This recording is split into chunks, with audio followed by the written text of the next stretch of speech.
In this class, let's look briefly at the European Union and see some of its features and how it developed.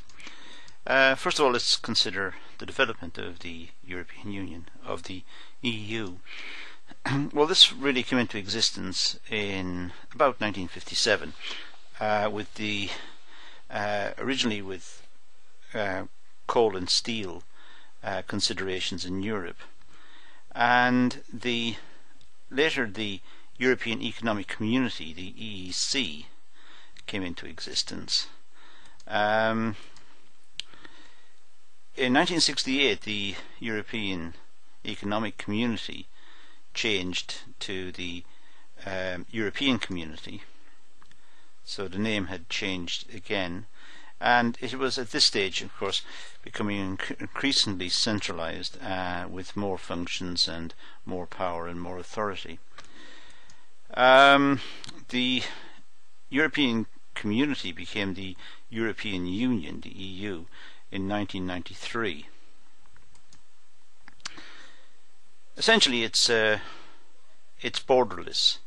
Once inside the EU, there are no boundaries, no national boundaries, and there is the free movement of people, capital, and so on. So once inside the European Union, it's free to move around. So there's the free movement of capital, labour, services, and people, and that's a key feature of the European Union. Now, this is built on what's known as three pillars of responsibility. The first pillar of responsibility is it's areas where member states have given up some degree of sovereignty to the European institutions. So each state gives up some power to the European Union, and the European Union manages that power in the interest of the whole European Union. It manages in the interest of the whole of the states of the European Union.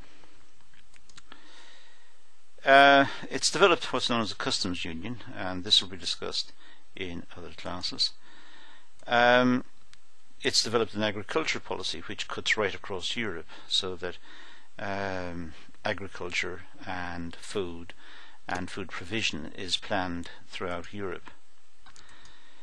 And it's also got an environmental policy, which is becoming increasingly important with the popularity in the press for topics on global warming and the polar ice caps are melting, and the need to be green and energy efficient. So the European Union sees itself as having a leading role in this area.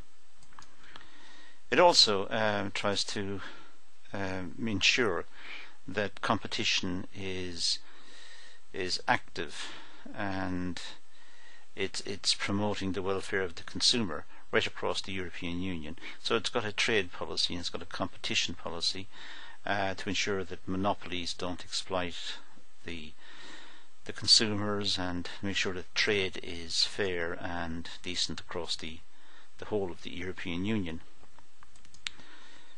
It also nowadays has major issues with monetary policy, because now it's got the euro to manage, and the euro has become one of the world's premier currencies.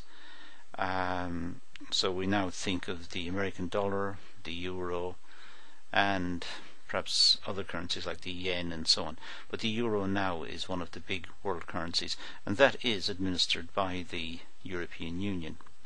It also, of course, has got fiscal responsibility. It looks after the budget, and it raises money from the taxpayers of Europe through national states who make contributions. So that really sums up the first pillar of responsibility for the European Union. The second pillar is it deals with matters of intergovernmental issues. Governments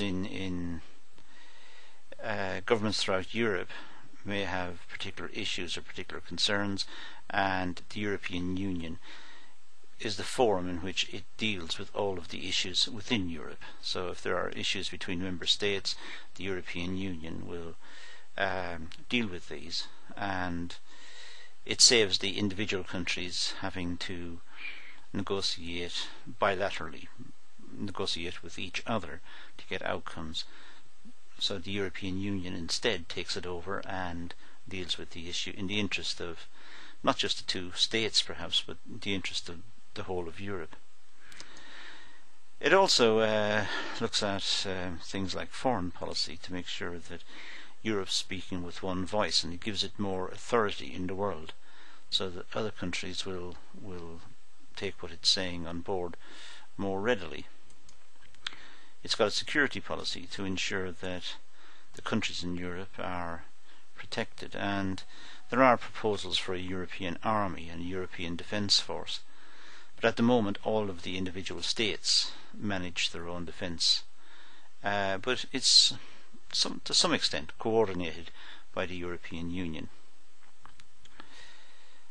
That really is the second pillar. Now the third pillar of responsibility, well, this is associated with matters relating to police and judicial cooperation, and it's really managed on a governmental basis. So the European Union go to individual governments and coordinate police activity and judicial cooperation to try and get all the countries to have similar laws which are easily enforced, and police issues. If criminals are running around Europe from one country to the next and claiming they're in a different country and they can't be prosecuted, clearly that's not right, and the European Union deals with that as one issue. So criminals can be brought to justice anywhere in Europe. So we have police cooperation throughout the European Union, and it deals with issues like racism to ensure that people are dealt fairly, not just on the basis of prejudice or on an unfair basis. So it deals with racism, and it also deals with crime and crime syndicates and people who are behaving in a criminal manner in one state are liable for prosecution in a different state. So there's cooperation right across Europe through the European Union, and nowadays more and more it's concerned with issues like terrorism, to make sure that threats of terrorism inside of Europe or outside of Europe aimed at the European people are dealt with, and it's dealt with in a coordinated fashion between all of the states of Europe. Now let's look at the institutions of Europe very briefly. First of all, we have the European Council, which is the heads of state. This is the highest level. The prime ministers from the various countries, or the presidents, or the heads of state, they meet and they agree on the overall strategy, the overall direction for Europe. And the Council of the European Union is the main decision-making body. This enacts the laws. This is composed of representatives from the individual states who are appointed by the governments in the individual states to manage the European Union on a day-to-day basis and to make decisions based on the principles set out by the presidents and the prime ministers and the various heads of state when they meet. So the Council of the European Union is really the controlling body. But there's also a European Commission which oversees the implementation of legislation, and there's about 20 members in this, and these are appointed by the governments of the European Union also, and they serve approximately, I think they serve 5 years. So they have a 5-year term, and in that time they also manage the European Union. The European Parliament passes laws and controls the budget. So the European Parliament, which is made up from representatives from all of the individual states. They're elected on the basis of the population, the proportionate population of each state. They meet and they pass laws which are implemented by the European Commission, by the Council for the European Union, and are ultimately approved by the European Council heads of state when they meet periodically. There's also a European Court of Justice who will judge or make pronouncements on conflicts, and will judge between opposing cases and will give rulings, and to ensure that individual governments are not passing laws in conflict with the European Union, and that there is harmonisation throughout the European Union. The harmonisation of laws is seen as very, very important. Essentially, the European law is binding in its entirety.